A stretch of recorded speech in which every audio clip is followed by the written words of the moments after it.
Bonjour, merci beaucoup Ami. C'est intimidant comme introduction. Alors, hello. Il n'y a pas que des jeunes dans la salle. Désolé. C'est vraiment sympa pour moi d'être là. J'ai l'impression de revenir un peu aux sources. Ça fait un peu longtemps que j'ai quitté les conférences tech et ça fait vraiment du bien de revenir. Alors que le disait Rémi, effectivement, je tombais dedans quand j'étais petit, il y a un peu longtemps maintenant. Donc Extreme Programming, ça va faire 25 ans. Donc ça fait 25 ans. J'ai fait ce métier de faire du projet, faire des itérations. J'ai dû faire quelque chose comme 1500 daily meetings, je crois. Et en fait, vers 2008-2009, j'ai plus avancé, plus j'étais frustré de ne pas réussir à faire bien du craft dans les équipes où je bossais. Et j'ai pris la décision de changer de métier et puis d'essayer de changer de perspective et de regarder l'entreprise de l'extérieur et du dessus. Donc je suis parti dans un périple. Et mon objectif, là, pendant les 30 minutes qui viennent, c'est de vous raconter l'essentiel de ce que j'ai appris. Ça vous va ? Ok, super. Alors, est-ce que ça fonctionne ? Non, il ne veut pas. Bon, tant pis, on va le faire à la main. Alors oui, bon, il faut que vous sachiez quelque chose sur moi. J'ai arrêté. Alors, je fais partie des gros devs qui collent le week-end et en vacances, où je faisais partie. Et jusqu'en 2020, donc longtemps après avoir arrêté de faire ce métier, je codais à peu près tous les week-ends et tous les jours en vacances pour me détendre. Parce qu'en fait, vous l'avez peut-être déjà vécu, mais quand ça se passe bien, en fait, on est bien, en fait. Vous êtes d'accord ou pas ? C'est-à-dire qu'en fait, on peut se perdre et le temps passe. On se perd dans le plaisir, en fait, de rentrer dans la complexité du truc. En fait, on a le sentiment d'aller vite aussi.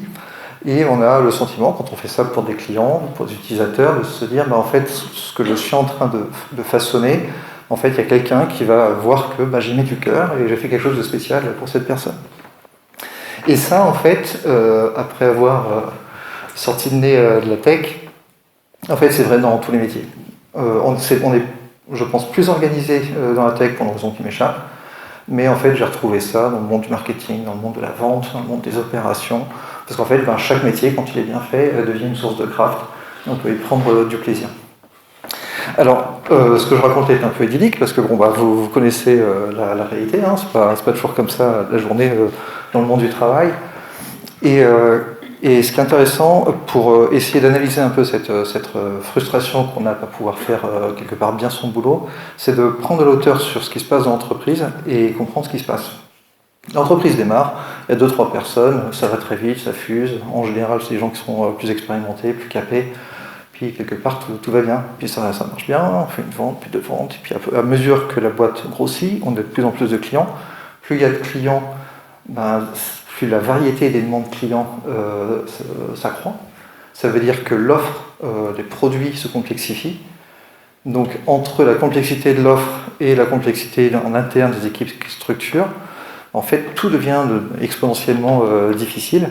Et ce qui se passe concrètement, c'est que les gens font des micro-erreurs, des erreurs. J'appelle ça des micro-erreurs parce que c'est jamais rien de grave. J'avais un truc à coder, je reçois une spec, oui, il manque un cas, il manque un détail. Mais ça va être vrai partout. Je suis responsable marketing, j'avais besoin d'une extraction de données des gens de la tech pour pouvoir faire ma campagne. Oui, ils sont trempés sur les pages de date, ils sont trempés sur le type d'utilisateur, vous voyez. Donc les erreurs se multiplient. Et aucune des fois c'est grave, mais la plupart du temps on corrige, on passe à autre chose. Mais la réalité en fait c'est que à mesure que ça se multiplie, en fait les choses deviennent de plus en plus lentes. Parce qu'on est avec plein de gens, il y a plein d'erreurs, tout devient lent. Et ce qui se passe c'est que mécaniquement, et ça on voit c'est son métier, je vois ça dans des dizaines et des dizaines de boîtes, c'est le même phénomène partout. C'est que à mesure qu'il y a des problèmes, ça ralentit. Puis quand ça ralentit, les dirigeants à juste titre, les clients aussi s'agacent. Ils disent, faut que ça speed. Faut que ça speed, du coup on a la pression. Et la phrase clé, phrase fatidique qu'on va entendre, c'est non mais là on n'a pas le temps de faire propre. J'ai entendu celle-là, elle est douloureuse. On n'a pas le temps de faire propre, ce qui n'est pas complètement, illégitime en fait. Hein. Mais ce qui se passe, c'est qu'on fait propre, on prend des raccourcis, et quand on prend des raccourcis, en fait on fait des erreurs qui font que ça rallonge encore les délais, et du coup on a encore plus de pression pour prendre des raccourcis, et on est plutôt mal barré. Et ça, ce qui est intéressant, c'est que c'est vrai dans tous les métiers. C'est-à-dire que je suis commercial, oui, j'aimerais passer plus de temps en fait, à réfléchir profondément au contexte spécifique de ce client-là, lui faire sa petite proposition commerciale aux petits oignons, avec le petit slide, la couleur, le texte qui va bien. Et il n'y a pas le temps.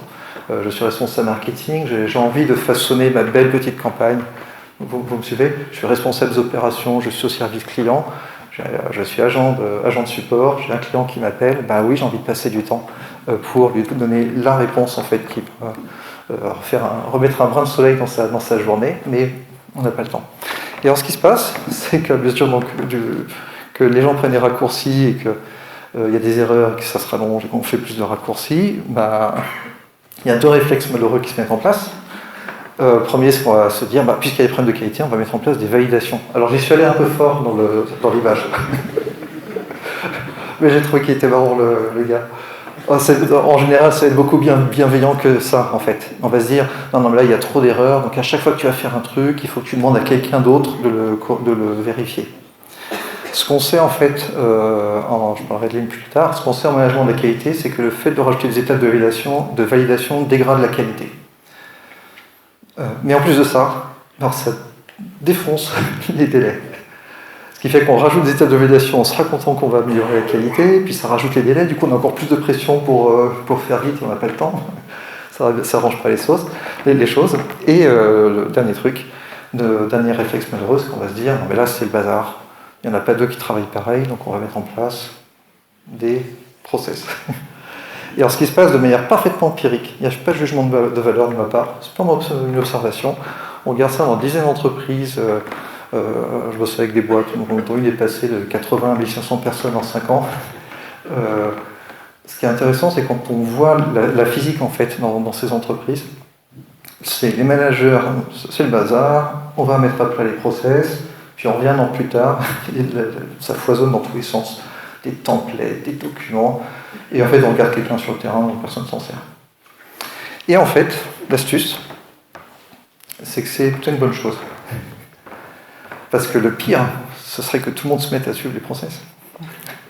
Et pourquoi je dis le pire? Parce que, en fait, ce qui fait la différence de l'entreprise, c'est pas complètement vrai, mais dans la plupart du temps, dans la plupart des cas, en fait, c'est justement c'est le craft. Je reviens, je vais prendre dans la conférence, je vais prendre pas mal d'exemples de la vente, parce que ça, il y en a dans toutes les entreprises. Être dans une discussion avec un client et trouver la bonne question, comprendre ce qu'il veut, ça, on ne sait pas écrire dans un process. Je suis un facteur clé de la vente, c'est à quel point le commercial est capable de créer une relation avec le client, une relation de confiance. Vous savez bien mettre ça dans un process? Oui. Donc le piège qu'on a, c'est d'imaginer que ça pourrait marcher. Alors, pour avancer dans cette compréhension-là, c'est pas tellement que les process c'est bien, c'est mal, c'est que c'est compliqué. C'est compliqué quand on regarde en fait la nature du travail, la nature des tâches. Et encore une fois, je suis vraiment au niveau de l'entreprise. En fait, on va avoir tout un continuum avec d'un côté des tâches qui sont, je vais appeler mécaniques. Il faut juste le faire. Il faut appeler le client, lui demander son numéro de SIRET, son adresse, son heure de livraison, numéro de téléphone. D'accord? Donc c'est des tâches qui vont être caractérisées par le fait que les conditions dans lesquelles la tâche est faite sont assez stables et en fait quelque part les tenants, les aboutissants seront bien connus. Donc ça c'est un côté du spectre. De l'autre côté du spectre, on va avoir des tâches que j'appelle les tâches expertes qui elles sont caractérisées par une très grande variabilité. Donc le mot-clé c'est ça dépend. Et vous allez voir que plus vous parlez à un expert, vous lui demandez des questions, et c'est vrai dans le code, mais c'est vrai ailleurs, il dit non, qu'est-ce qu'il faut faire en général? Il dit ça dépend. Donc ça c'est une caractéristique de l'expert. Et en fait c'est des tâches qui sont complexes au sens où en fait justement un petit paramètre peut changer radicalement la solution qu'on va mettre en place. Donc on a un continuum de tâches. Et l'idée, c'est qu'il va falloir être clair au niveau de l'entreprise sur qu'est-ce qui est mécanique et qu'est-ce qui est expert. Et c'est pour les tâches expertes que c'est important d'avoir du craft. Donc, côté mécanique, oui, ça marche très bien les process. Tu cliques là-dessus, tu remplis ce formulaire. Et donc la différence va se jouer là-dessus sur la partie experte. Alors, ce qui est intéressant quand on regarde sur plein d'entreprises, ce qui se passe sur tout ce qui est expertise, c'est qu'on est carrément dans le monde de la magie. Alors tu comprends, il y en a certains qui sont experts, Inès avec, tu comprends, il faut des années.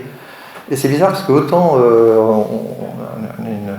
on a une énorme gamme d'approches pour tout ce qui est mécanique, autant pour l'expertise, c'est vraiment nébuleux. Et c'est là-dessus, en fait, que la notion de craft va avoir du sens. Mais dès qu'on parle de craft, vous avez dû le livre, en entreprise, et qu'on va commencer à mettre ça, si on est entrepode dans une équipe, à la rigueur, on s'en sort. Dès qu'on va le faire au niveau de la boîte, où il faut quand même assurer la survie de la boîte, on va se heurter en fait à une résistance importante. Si ça vous est arrivé, les gens vont dire oui, non, pas... on ne peut pas passer du temps à tout soigner, etc. Parce que tu comprends, il faut aller vite. Donc c'est un peu comme si, et c'est une idée fausse, il y avait en fait une opposition entre le craft et la performance. Mais dit autrement, d'un point de vue un peu plus technique, c'est comme s'il y avait une opposition entre la qualité et la productivité. Au sens, soigner, donc un travail soigné, c'est nécessairement lent. Et ça, c'est complètement faux. Parce qu'en fait, ce qu'on sait, je pourrais discuter à la pause du sujet, le secret de la productivité, c'est la qualité. C'est le bon du premier coup. Mais bon du premier coup sur les tâches mécaniques, oui, ok, on comprend. Bon du premier coup sur les tâches expertes, c'est autre chose. Et c'est là qu'on a quelque chose à raconter avec le craft. Et justement, tout l'objectif, c'est pour que le craft déjà joue son rôle dans la boîte et permettre aux gens de s'épanouir, en fait, c'est d'arriver en fait, à concilier le craft, donc la qualité, et la performance, la productivité. Vous me suivez ? Je vais vous donner un exemple. Et je fais exprès de ne pas être dans le dev, parce que je pourrais, mais parce que comme ça vous permet de prendre un peu de hauteur et de vous regarder de l'extérieur. Je prends un exemple qui est marrant. Une équipe de vente, une boîte qui fait du B2B et qui vend on va dire des prestations informatiques. Le ticket moyen, c'est 50 à 100 000 euros. Et le process, la démarche habituelle pour une vente, c'est on discute avec le client, premier rendez-vous, on discute avec le client pour comprendre ses besoins, puis après on réfléchit, on fabrique une proposition, puis on reprend rendez-vous avec le client pour lui présenter la proposition, puis le client dit puis du coup on reprend un autre rendez-vous pour lui ajuster, machin, puis après il commence à discuter du prix, puis on refait une réunion, etc. Et une pensée craft là-dedans, c'est de se dire, mais finalement, toutes ces versions intermédiaires de la proposition sont le résultat de problèmes de qualité.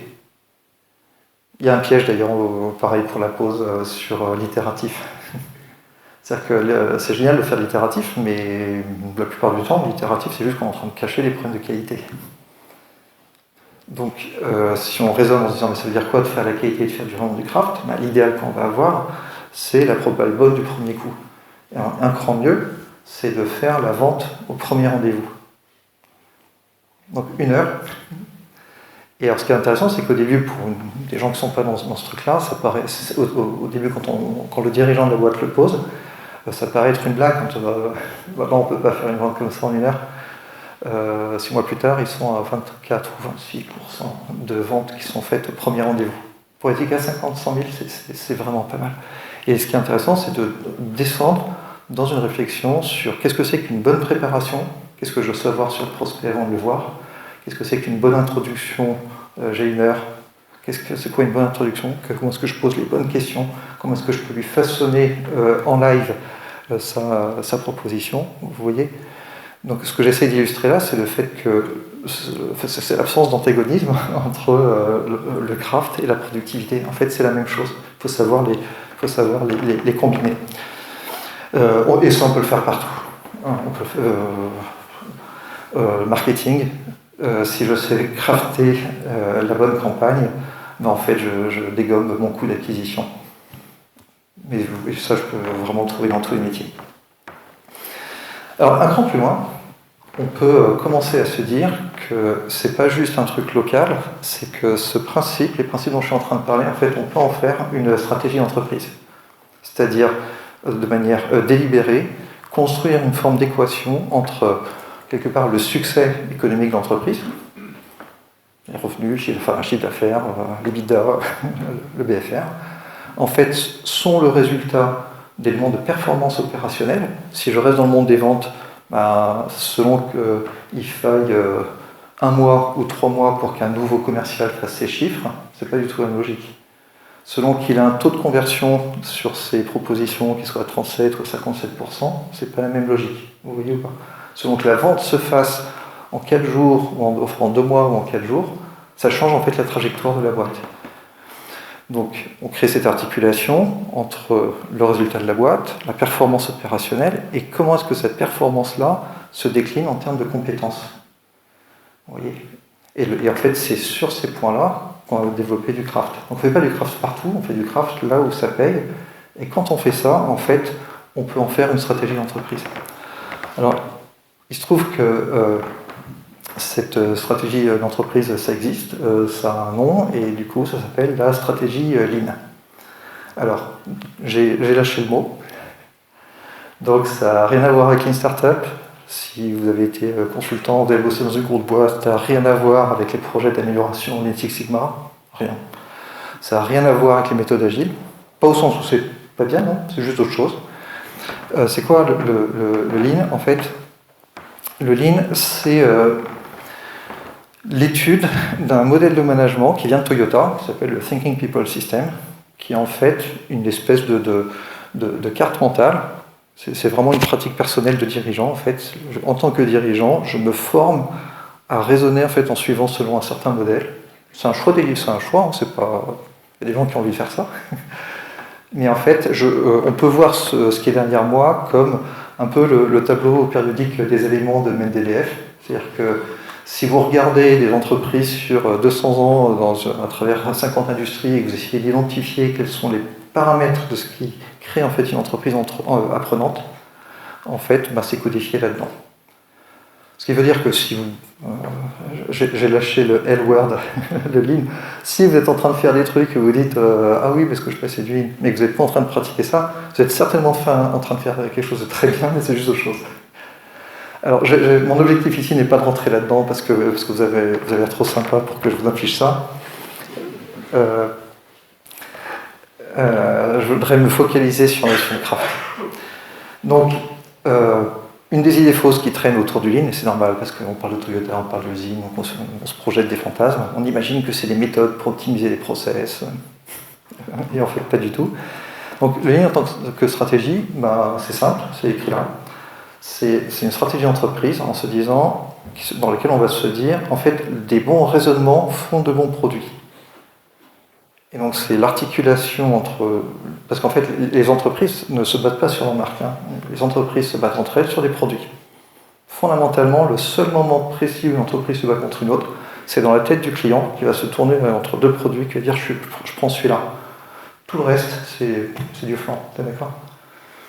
Du coup, si on a une stratégie dans laquelle on essaie de faire le lien entre qu'est-ce que c'est d'avoir des meilleurs produits sur le marché et du coup comment est-ce qu'on remonte au meilleur raisonnement, en fait c'est ça qu'on appelle la stratégie Lean.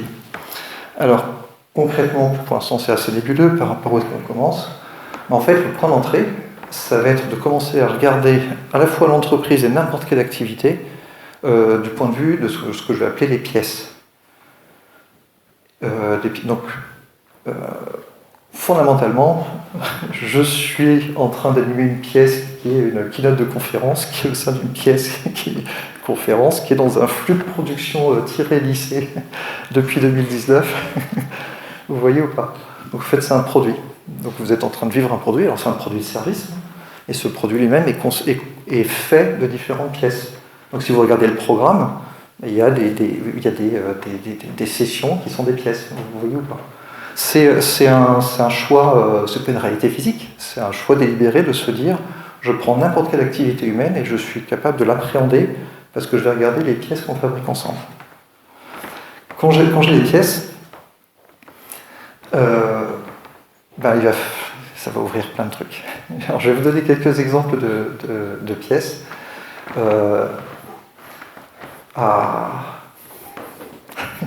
Donc, vous êtes en train de coder. Soit vous pouvez vous dire, en fait, je fais du code.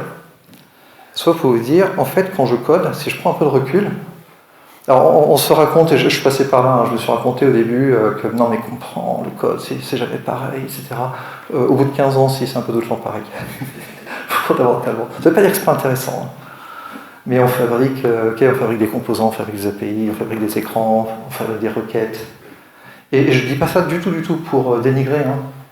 La clé, c'est que si je suis capable d'identifier ce qu'on va appeler mon product mix, ce que je fabrique, donc si je sais que c'est pas du code au sens large, mais que je fabrique par exemple des routes d'API, en fait le fait d'avoir l'objet me permet de commencer à entamer une conversation sur la qualité. Est-ce que c'est une bonne route d'API? Quel est mon savoir sur cette route d'API? Quels sont les trade-offs entre différentes façons d'aborder une route d'API? Vous voyez ou pas? Et donc l'idée de rentrer dans la pièce permet d'ancrer le raisonnement sur la qualité, qui permet après d'en créer l'apprentissage. Vous tenez le coup? Et ça va être vrai au niveau dev. Et je vois sur mes notes, ce qui est marrant, c'est que quand on parle de pièces, souvent les gens me disent « Non mais ton truc, ça marche que dans des objets physiques ». Et en fait, j'ai mis longtemps à être embourbé là-dedans. Mais en fait, c'est des objets physiques. Là, tout, si vous faites du code, vous parlez d'une route d'API, ouais, c'est un truc. Vous êtes d'accord ou pas? Alors effectivement, pour les gens qui ne savent pas coder, oui, ils ne comprennent rien. Mais c'est aussi vrai pour nous, hein. Je suis allé plusieurs fois en usine, je suis allé au Japon, etc. Je peux vous raconter que je peux vraiment vous assurer que je ne comprenais rien aux pièces que je voyais. Mais pour nous, en fait, pour le professionnel qui fait le truc, oui, c'est des pièces qui sont tangibles, je peux les voir. Donc cette idée selon laquelle on fabrique des trucs intangibles, de ma perspective, est une illusion, c'est complètement faux. Et plus que faux, en fait, c'est que c'est un frein, c'est que si je m'interdis de voir ce que je fabrique comme des objets tangibles, ce que j'ai appris, c'est qu'en même temps, je fais un choix malheureux de ralentir drastiquement ma progression. Et donc dans des pièces comme ça, en fait, on va en avoir pas mal, hein. Je vais fabriquer un système d'authentification. C'est quoi un bon système d'authentification? Et ça, on peut partir pareil dans tous les métiers. Donc si je fais de la vente, alors je ne fais pas que les propositions commerciales dans la vente, je vais faire aussi des mails d'accroche pour parler au client, je vais fabriquer un pitch. Vous voyez, si je fais du marketing, je vais fabriquer déjà le plan marketing en tant que tel est une pièce, est une belle pièce. Comment est-ce que je vais, si je suis directeur marketing, la question de comment est-ce que je vais organiser mes ressources marketing sur l'année, mon rythme de campagne, mon rythme d'annonce, mon choix de levier, tout ça, en fait, je peux voir comme une pièce. La campagne elle-même, je peux la voir comme une pièce. La pub AdWords, je peux la voir comme une pièce. Et ça, pareil, dans le recrutement, dans la finance, on va en trouver. Ce qui m'amène, enfin, à la question de mais qu'est-ce que ça veut dire que de manager par les pièces? Alors, manager par les pièces, on va le faire par l'exemple. Je vais rester dans la vente. Imaginez, donc vous êtes en charge d'une équipe, on va dire une équipe qui vend un progiciel, enfin une boîte qui vend un progiciel qui permet à des grandes entreprises de gérer les demandes clients, une espèce de RP qui permet d'envoyer ça. Un exemple fictif. Vous avez votre équipe, 5-10 commerciaux, et en fait, ça fait longtemps que vous managez par les pièces, vous maîtrisez ça parfaitement. Vous avez des théories très très claires sur ce qui se passe dans la tête d'un vendeur. Et ce que vous savez en particulier, c'est que les vendeurs débutants, ils commettent tous la même erreur. C'est qu'ils ont des idées fausses sur la vente. Et ils vont commencer la relation avec les clients en faisant leur pitch et en parlant, en se disant que plus en fait ils parlent de manière éloquente et ils tiennent le micro comme je le fais, plus en fait ils vont impressionner le client. Vous voyez? Donc les débutants pensent ça, mais vous savez, parce que vous êtes plus aguerris, qu'en fait, la métrique, c'est pas le temps où le client parle, le vendeur parle, là-dessus, c'est la quantité de temps où le client est en train de parler.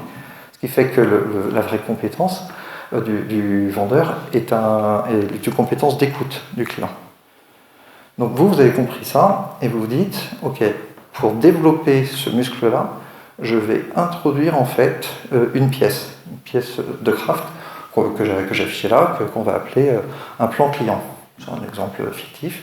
Et vous fabriquez cette pièce-là en disant, a priori, ça ressemble à un formulaire à remplir, hein, mais qui va poser quelques questions, et vous allez demander à vos vendeurs, après avoir fait leur premier échange avec le client, de revenir à la maison et d'écrire dans les cases ce qu'ils ont vu. Il y a plein de pièges dans ce que je suis en train de faire. Le premier piège, c'est d'imaginer que c'est bon, Régis, tu as rempli un formulaire. Non, alors non, c'est pas mon point. C'est pas parce qu'en fait vous leur faites remplir un formulaire de plus que la vente va s'améliorer, bien au contraire. L'idée en fait, c'est que le formulaire que j'ai montré est une pièce de craft. Alors, ce qui caractérise une pièce de craft, c'est que les gens peuvent écrire dedans ce qu'ils pensent. D'accord ? Ils peuvent écrire dedans ce qu'ils pensent, ce qui permet après d'avoir des conversations avec eux sur la qualité. Et donc le management par les pièces, c'est pas tellement que je demande aux gens de faire des pièces, parce que moi, manager, j'ai autre chose à faire. C'est qu'en fait, je suis clair sur les pièces qu'il faut fabriquer, dans mon équipe, dans mon activité. Je forme les petits jeunes à faire les pièces. Et en fait, ces pièces-là, moi je vais organiser des revues. Mais pas des revues de qualité en disant c'est bon, c'est pas bon, il n'y a pas l'école, mais vraiment des revues, une forme de coaching, en fait, sur montre-moi ta pièce. Alors on va le faire. Donc imaginons, vous êtes le chef d'équipe éveillé en question, vous avez votre petit dernier qui vous a ramené ça et qui explique ce qu'il a compris du client. Ce que vous voyez, et c'est ça qui est clé dans les pièces de craft, c'est qu'on ne s'attend pas à ce que la pièce soit bien remplie. Ça, c'est une pensée process. La pièce de craft, elle est faite pour que la personne mette ce qu'elle a en tête, qu'on puisse le regarder, qu'on puisse discuter de son raisonnement. Vous vous souvenez, les bons raisonnements font des bons produits. Et donc, par exemple, ce vendeur-là nous explique que Nadia, dans cette entreprise Acme, en fait, elle est responsable de la transformation. Donc, imaginons, je suis le manager, je me dis, c'est un peu léger, en fait. Tu as passé 1h30 avec Nadia, tout ce que tu peux me rappeler sur son contexte. Je peux dire comme ça, attention, c'est ce qui se passe dans ma tête. Tout ce que tu me racontes, c'est qu'elle est responsable de transformation, ça c'est une recherche de 1 minute sur LinkedIn, ça. Et du coup, c'est quoi le contexte ? Et en fait, l'expert, lui, va savoir que en fait, Nadia est dans une entreprise, Acme, qu'il y a un nouveau CEO qui est rentré il y a 2 ans, il est rentré avec quelle feuille de route, et parce qu'il l'a annoncé à son arrivée, c'est de commencer de faire une fusion, donc ils sont en train d'essayer d'habiller la mariée pour se mettre en vente. Vous voyez ? Et du coup, en fait, Nadia, oui, elle est dans ce contexte-là. Et c'est là qu'on va commencer à voir la différence, et à voir vraiment la différence entre une pensée experte, du débutant, et une pensée débutante et une pensée experte. Et là, on le voit en fait. Pareil, il dit que l'intention de Nadia, c'est de faciliter l'adoption par les équipes. Ouais, ok, bon, ça c'était bien un stage. Mais non, la réalité de Nadia, c'est qu'elle a été recrutée par le CEO parce qu'en fait, il va falloir faire des coupes dans les budgets. Et donc, plusieurs types de coupes. En fait, la vraie intention qu'ils ont, c'est que déjà, ils veulent baisser parce que leur ERP actuel leur coûte un bras. Et ils veulent commencer à traquer toutes les activités pour essayer de voir où est-ce qu'ils peuvent couper. Vous voyez, toujours pareil, pensée débutante, pensée experte. Pour continuer avec les alternatives, les préférences, on explique que Nadia voudrait être impliquée dans la présentation. Non, c'est pas ça les préférences. La préférence, c'est que Nadia, en fait, est directrice de la transformation. Dans l'équipe de direction en face d'elle, elle a le directeur informatique, le directeur marketing, le directeur des opérations, le directeur informatique. Lui, ce sujet-là, il l'aurait bien pris pour lui, pour se faire un projet, parce qu'il aurait pu choper du budget. Vous voyez ? Et donc ce qu'elle cherche, c'est un allié qui va lui donner les arguments pour expliquer pourquoi il ne faut pas le faire en interne. Vous me suivez ? Donc ce qu'on voit, c'est que le but d'une pièce de craft, c'est qu'en voyant comment est-ce que la personne réfléchit, je peux voir où elle est et me mettre dans une position de coach, mais pas coach, je dirais bullshit, mais vraiment d'expert pour voir qu'est-ce que la personne a en tête. Et l'idée, c'est qu'une bonne pièce de craft, en fait, elle est conçue pour révéler les modèles mentaux. Et donc, manager par les pièces, c'est définir les pièces pour faire apparaître ce que pensent les gens, pour révéler leurs modèles mentaux et pour avoir des conversations sur leur expertise, leur compréhension profonde du métier. Et après, l'outil de base, là c'est le deuxième gros mot, c'est le standard. Alors, c'est une des grandes malédictions de Lean, ça, la compréhension sur le standard. Quand on lit standard, on se dit tout le monde va travailler pareil, et il faut que les gens suivent le standard, et ça va nous faire une belle armée de petits robots bien sages. Non, c'est pas ça l'intention. L'intention, c'est, l'idée du Lean, c'est on va l'emporter sur le marché et on va créer une entreprise prospère, sympa avec ses clients, sympa avec ses collaborateurs, sympa avec ses investisseurs. Une entreprise qui est capable que tu fasses assez de profit pour qu'elle soit tranquille et qu'elle ne soit pas attaquée par les financiers. Et en fait, pour faire ça, on va tout parier sur l'expertise. Et du coup, l'expertise, il faut la stocker. Mais comme je le disais en introduction, on ne peut pas juste l'écrire et dire suis le standard, ça ne marche pas comme ça. Donc ce qu'on va capturer dans les standards, c'est l'essence de ce qu'on a appris, ce qu'on appelle des points de connaissance. Les points de connaissance sur qu'est-ce qui est important sur la qualité. Par exemple, vous faites un système d'authentification, c'est quoi les 4 trucs à regarder? Est-ce que vous avez une connaissance précise de quelles sont les 5 erreurs types qu'on fait sur un système d'authentification? Est-ce que vous avez une description des 4 trade-offs de référence sur un système d'authentification? Est-ce que vous avez une liste des modèles mentaux qu'il faut avoir en tête pour fabriquer un système d'authentification? Dans ces modèles mentaux, les modèles mentaux, c'est des mécanismes, en fait. Donc, par exemple, si vous faites du OAuth, là, c'est la séquence d'échange. Et ça, c'est ce que la personne doit avoir en tête pour être capable d'utiliser la techno. Vous voyez? Donc, les standards en ligne, ce n'est pas des choses à suivre, c'est l'endroit où en fait, on va distiller les points de connaissance experts sur ce qu'on a appris. Alors, la raison pour laquelle ça s'appelle standard, c'est vraiment au pied de la lettre, c'est le standard comme le kilogramme ou le mètre. Donc, un standard, ce n'est pas quelque chose que je dois suivre, c'est quelque chose que j'utilise pour m'évaluer. Vous voyez? Donc, par exemple, alors c'est plus comme ça maintenant, mais avant, il y avait c'est un truc que je raconte souvent, j'habite à Sèvres, on a l'Institut national des poids et mesures, et ils détiennent le kilogramme. Donc ils ont un truc qui pèse exactement 1 kilo. C'est ça un standard. C'est-à-dire que quand je mets des petits poids d'un côté, et je vais m'arrêter quand la balance est à, vous voyez. Donc un standard, c'est des points de repère, c'est pas des choses à suivre. Et donc l'idée, c'est qu'on va écrire des standards, pas pour avoir des process bureaucratiques à la con, on va avoir des standards pour distiller l'essence du savoir expert, pour qu'après les gens qui travaillent là-dessus puissent regarder et réfléchir par rapport à ce que savent les anciens. Et du coup, manager par les pièces, dans son ensemble, ça fait une stratégie comme ça. C'est-à-dire, ça commence par être capable de faire le lien entre le résultat de la boîte, la performance opérationnelle et le lien avec la compétence qui a l'impact sur la performance, qui a l'impact sur le résultat. Ça, le décliner et les poser, et c'est un savoir spécifique, les bonnes pièces de craft aux endroits où en fait ça travaille la compétence qu'il faut, pour ensuite enclencher des routines régulières toutes les semaines, comme un peu les conversations dont on parlait précédemment, les conversations expertes, qui vont démarrer par tu montre-moi, tu montes ton plan client, tu montes ta propane, tu montes ta road API, tu montes ta envoyé. Et pour avoir une conversation de coaching sur les modèles mentaux de la personne, la faire monter en puissance très très vite. Et pour faire ça, donc, on s'appuie sur les standards. Et l'idée, c'est d'amener très très vite les gens à ce qu'on sait pour continuer en fait à pousser l'enveloppe et emmener leur boîte à un niveau de performance que les concurrents n'arrivent pas à atteindre.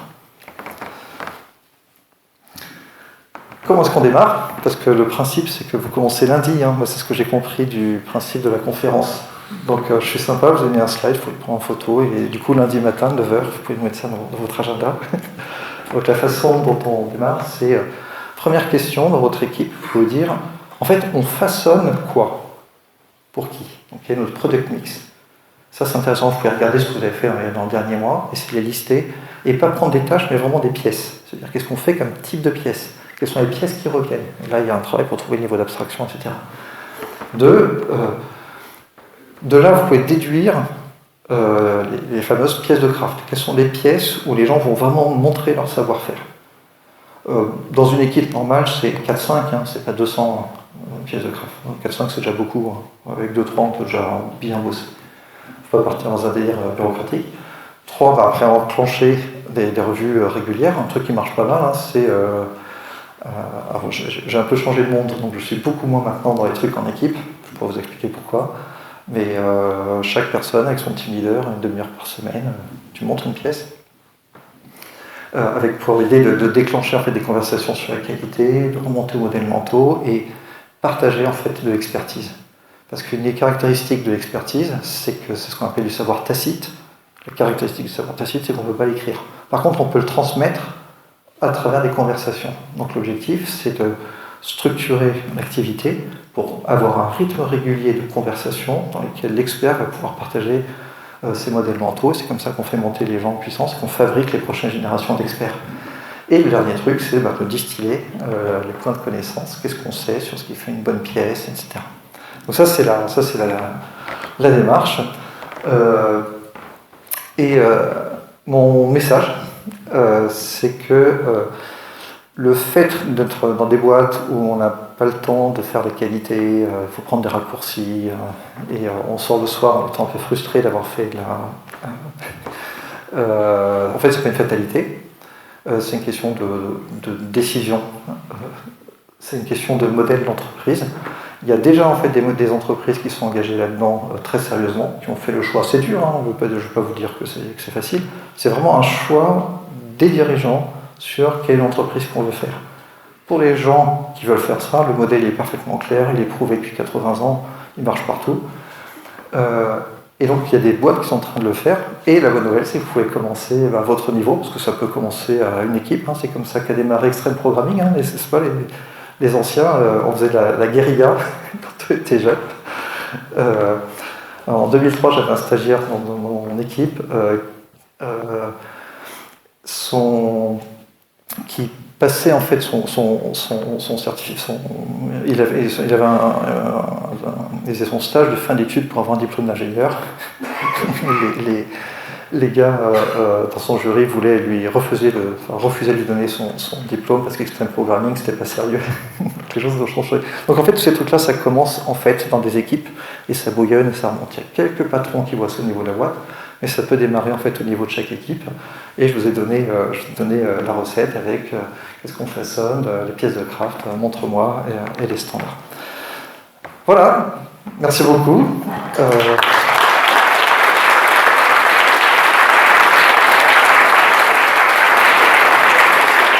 Vous avez un QR code pour vous plaindre, d'après ce que j'ai compris, mais c'est trop tard, le mal est fait. Et on peut prendre des questions si ça démarre par une question. C'est ça ? Une question.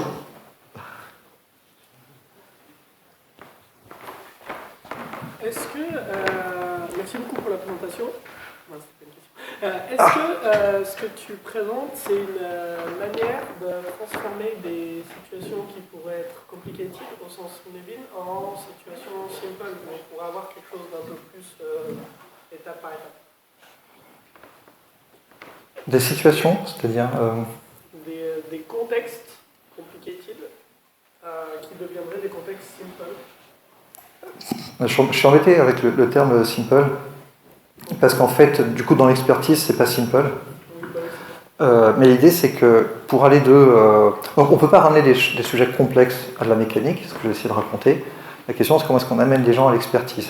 Et l'idée, c'est que la structuration en pièces, en fait, permet de concrétiser en fait cette réflexion-là sur des sujets qui sont connus. Par exemple, les commerciaux, là, ils auront des conversations plus structurées sur les plans clients. Donc, d'un certain point de vue, ça simplifie, mais en fait, les plans clients ne perdent pas du tout leur complexité. Donc, c'est plus une armature pour orienter les conversations sur la qualité que quelque chose qui réellement simplifie. De ce point de vue-là. C'est plus un guide, en fait. L'idée, c'est plus d'avoir des poignées sur la réalité. Et c'est ça la puissance des pièces. Hein, Christophe ? Est-ce que la conversation qui commence par « montre-moi » est une pièce? Oui. Oui. Ton mix de pièces quand tu aides un client à... Oui. Je bosse aujourd'hui, ce que je fais, c'est que je façonne une gamme de programmes de coaching, programmes de formation, et en fait, pour préparer la conversation, tu peux faire une pièce. Donc c'est vraiment une façon de voir les choses, de se dire. Et je reprends ce que je disais, c'est que c'est un choix délibéré. C'est un peu comme si je jetais des poignées sur la réalité. Et à l'endroit où j'ai besoin de faire pousser de l'expertise, je pose une pièce et je peux me déclencher le...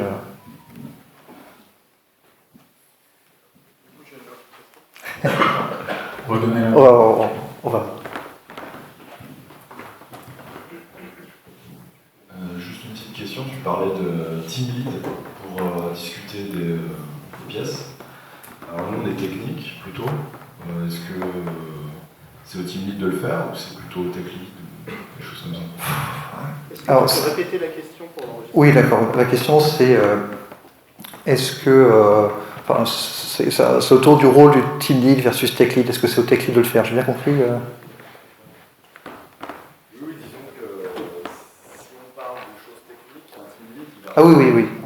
Alors, j'ai une gêne sur le fait d'utiliser le nom d'un rôle, parce que c'est pas parce que la personne habite un rôle qu'elle est compétente à le faire. D'ailleurs,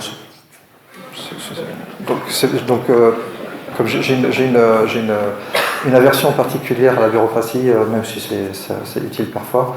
Mais en fait, si on ne raisonne pas tellement en termes de rôle, mais en termes de modèle, l'idée c'est que pour que tout ça fonctionne, il faut une structure d'organisation particulière, une organisation dans laquelle les gens, c'est vraiment la cellule familiale, 4 à 8 personnes, avec un grand frère, qu'on appelle structurellement le team lead. Alors oui, dans une équipe tech, ça va être le tech lead. Et une des caractéristiques d'un bon team lead, c'est qu'il est meilleur que les autres techniquement. On est passé dans l'agile, je crois, dans un mode où en fait on va travailler en équipe parce qu'on est tous égaux et tout ce qu'on veut. Et c'est un modèle mental dont je suis sorti, parce que je considère que c'est naturel. En fait, l'idée, c'est que ce qu'on essaie de recréer, c'est un peu le modèle de compagnonnage. C'est-à-dire que j'apprends autour du craft dans le cadre d'une relation avec quelqu'un qui est plus avancé que moi et qui a accepté sa responsabilité dans le fait de continuer à progresser pour me faire progresser. Donc c'est pour ça qu'on ne peut pas le décider. Il faut trouver des gens qui ont envie de rentrer dans le craft, de devenir fort et de devenir manager. Mais c'est un choix délibéré, c'est un choix d'entreprise. Alors oui, ça ne peut pas être par contre, et c'est là qu'on est en fait en rupture totale avec le modèle de management classique. Le modèle de management classique, c'est les années 60-70, l'idée c'est que un manager en tant que tel, c'est un métier. Ah bah tiens, voilà, là chez moi, je vais faire ministre de l'Agriculture. Je vais faire ministre de la Défense aussi, si vous le voyez ou pas. Bah ouais, mais c'est dangereux quand même. Vous voyez, donc l'idée c'est de se dire que pour que ce système fonctionne au niveau de l'entreprise, il va falloir que la chaîne managériale devienne une chaîne de mentorat. Et donc oui, c'est par métier. Je suis complètement ébloui, je vous arrête. Est-ce qu'il existe une première pièce de craft? Dans quel sens Pour pouvoir mettre en place d'autres pièces de craft, est-ce qu'il y a une première pièce de craft qui va nous permettre à mettre ça en place?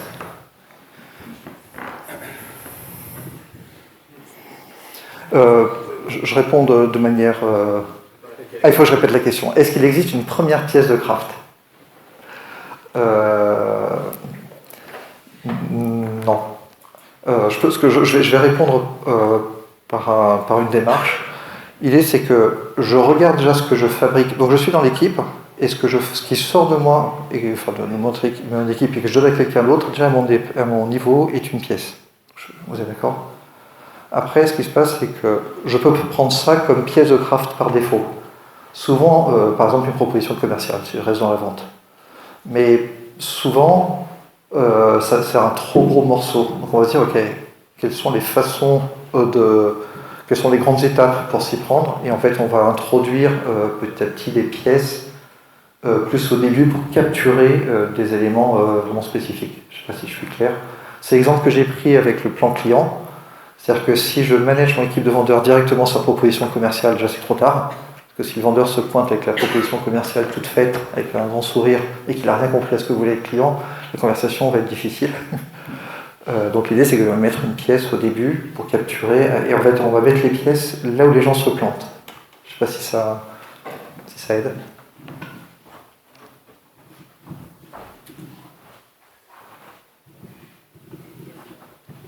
Bonjour. Dans la mise en place, tout à l'heure tu as dit que c'était relativement possible dès demain. Qu'est-ce qui peut faciliter dans une entreprise, on va dire gérée par le contrôle, les process, et où on cherche à mettre en place ce genre de processus justement pour contrôler la production, la croissance? La question, c'est comment faire pour introduire ça quand on est dans une entreprise pilotée par les processus, par la performance économique, par ce genre de choses.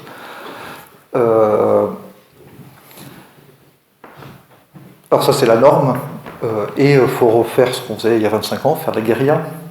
Donc guérilla, on démarre dans un coin, on n'en parle à personne, on se trouve 2-3 potes, on se lit des bouquins, vraiment, hein, on fait ça. Remonter jusqu'aux dirigeants, c'est un peu un coup de bol. C'est un peu un coup de bol. Moi j'ai fait un choix particulier, j'ai peut-être un peu de chance, mais je fais un choix où j'arrive maintenant à parler à des patrons, je bosse qu'avec des patrons qui ont envie de faire. Ça existe. Hein. Ça existe. Par contre, de l'intérieur, faire bouger, remonter au patron, ça dépend de la taille de la boîte, je ne parierais pas trop dessus quand même. Ça peut arriver, mais j'en ferai pas, je ne mettrai pas trop d'espoir. Par contre, ça ne veut pas dire qu'il ne faut pas démarrer, parce que si déjà, dans votre périmètre, vous arrivez à faire des trucs sympas, c'est chouette. Hein.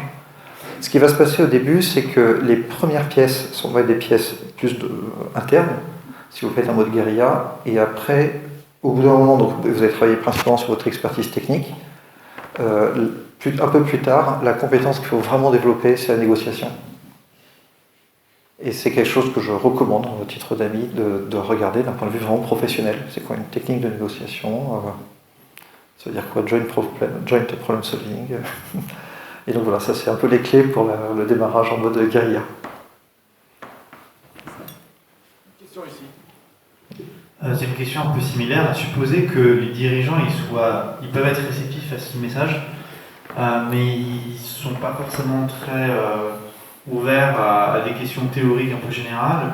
Quels sont un peu les éléments argumentaires clés pour des gens très pragmatiques afin de les convaincre d'au moins s'y intéresser? Alors, donc l'idée c'est que si on veut convaincre, c'est une forme de vente. L'idée c'est qu'on ne le fait pas par le rationnel. On ne le fait pas par le rationnel parce que le process de décision est un process émotionnel.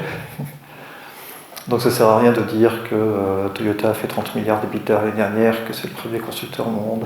Parce qu'ils vont se dire, oui mais moi c'est différent. Donc d'expérience ça ne marche pas, même si c'est vrai qu'ils ont fait 30 milliards de BDF. C'est pour ça qu'il y a des gens qui s'intéressent à ce modèle-là. Et ce qui marche par contre, c'est d'expérience. Alors il y a des patrons qui entreront jamais dedans, parce que la relation qu'ils ont avec la boîte, soit ça ne les intéresse pas de rentrer dans ces trucs-là, soit en fait ils sont vraiment satisfaits de régner sur leur troupe. On ne peut pas faire grand-chose. Ce qui va se passer, ça ne veut pas dire que c'est mort, hein, parce qu'il y a pas mal de patrons qui sont ouverts. Ce qu'ils vont voir, la construction va se faire sur ce qu'on vit en tant que dirigeant, c'est on n'a jamais des gens assez forts dans la boîte pour porter le projet de la boîte. Et les quelques personnes qui sont assez solides, elles sont tellement chargées qu'elles sont comme ça et elles partent. C'est ce que vit le dirigeant. Et ce qu'il voit le dirigeant, c'est le client qui l'appelle, qui n'est pas content, c'est les trucs ubuesques qu'il voit dans sa propre boîte, qui le rendent fou, et ça c'est les points de départ en fait. C'est-à-dire écoute, soit on continue à faire comme ça, soit il va falloir qu'on cherche autre chose. Ouais, ça sera plus ça. Mais ça ne sera pas convaincre en mode bras de fer. Après l'idée c'est que cette conversation-là devient un test d'embauche pour votre dirigeant, pour savoir si vous continuez à le faire bosser pour vous. Une dernière question? Oui. Merci. Une fois la démarche adoptée, est-ce qu'il y a un ou deux pièges classiques qui font échouer la démarche? La démarche est un échec sans fin, je pense. Je pense que ce serait parce qu'en fait, ce n'est pas une solution qu'on applique, c'est un modèle avec lequel on réfléchit. C'est ça qui est dur à comprendre. On est obnubilé par le fait de plaquer des modèles. Vous l'avez vécu, mettre en place de l'agile. Pardon? Mais non, c'est une compétence en fait. On ne peut pas mettre en place une compétence. Donc ce qui va se passer, c'est que oui, c'est d'une complexité inouïe, et en fait, il faut faire avec les bonhommes. Donc en fait, dans une boîte qui fait ça, il y a des endroits, en général, quand vous allez voir dans les confs, on a le Lean Summit là bientôt, vous allez voir dans les confs les patrons qui vous racontent les trucs fabuleux qu'ils font, c'est vrai, ils font des trucs vraiment fabuleux. Maintenant, si vous allez à l'intérieur de la boîte, une équipe sur deux fait complètement n'importe quoi. Et donc, il n'y a pas de bien, vous voyez ou pas? Et après, ce qui se passe, c'est qu'il y a les aléas, on a signé un gros client, tout le monde fait autre chose, on a une personne clé qui repart. Donc il faut plus le voir en fait comme une espèce d'étoile du Nord, et on est en fait en permanence en train de reconstruire vers ça pendant que la boîte repart. Et ce qui se passe, ça pour le coup je l'ai vécu à titre perso, c'est qu'en fait au bout de 2-3 ans, quand on commence à regarder les concurrents, on a l'impression que qu'ils sont à la crèche.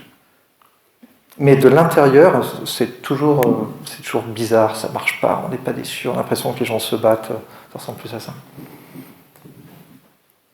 Eh bien, merci beaucoup. Merci, à vous deux.